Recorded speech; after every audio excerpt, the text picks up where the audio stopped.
Many Americans will head to picnics, attend barbecues, and fire up the grill this 4th of July weekend and for the rest of the summer. The U.S. Department of Agriculture is encouraging consumers to practice food safety.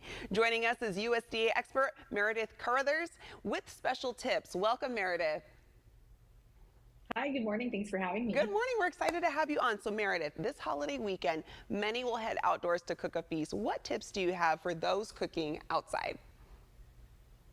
So we have four main tips that we recommend for all consumers to follow to keep their food safe. And those four tips are clean, separate, cook, and chill. Clean means starting with clean hands and utensils and making sure those are washed thoroughly throughout food preparation as well. Separate is keeping your raw meat and poultry separate from any foods that are ready to eat, such as your potato salad that's going on the table out at your cookout this weekend.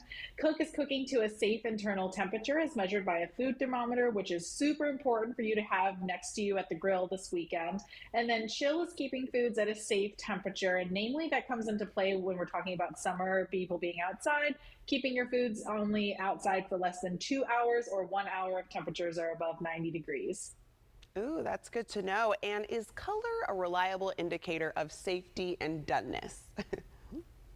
It is not. So the grill is a great option, and I know a lot of people are going to be firing up theirs this weekend and throughout the rest of the summer, but the grill makes things look done before they might actually be done. So it's a little deceptive, and it's not reliable to use color as an indicator of doneness. The only way to tell if your products are safe to eat is if you use a food thermometer and then also use it correctly. So if you're doing something like burgers or hot dogs this weekend, you'll want to make sure you insert that food thermometer through the side of the patty or the side of the hot dog to make sure you're getting that accurate and safe temperature. Oh, that's good to know. And when you mentioned the food thermometer, what temperature should burgers and hot dogs be at?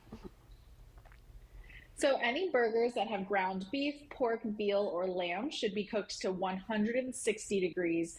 Any burgers that are turkey burgers or have any raw poultry should be cooked to 165 degrees Fahrenheit.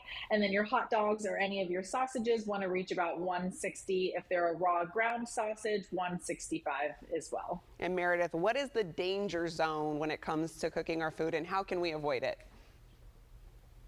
So the danger zone is a range of temperatures from 40 degrees Fahrenheit to 140 degrees Fahrenheit, where bacteria tend to multiply pretty quickly. As it gets warmer, they'll multiply even faster. So we actually recommend if temperatures are above 90 degrees Fahrenheit, you want to have your foods out of the danger zone within about 1 hour, whereas normally it's about 2 hours that you have before bacteria reach dangerous levels. So keeping your foods out of that danger zone or following the 2 hour or 1 hour rule are super important. Yes, we want to avoid that food poisoning at all costs, especially for this long weekend. And what do people need to keep things clean before, during, and after food preparation?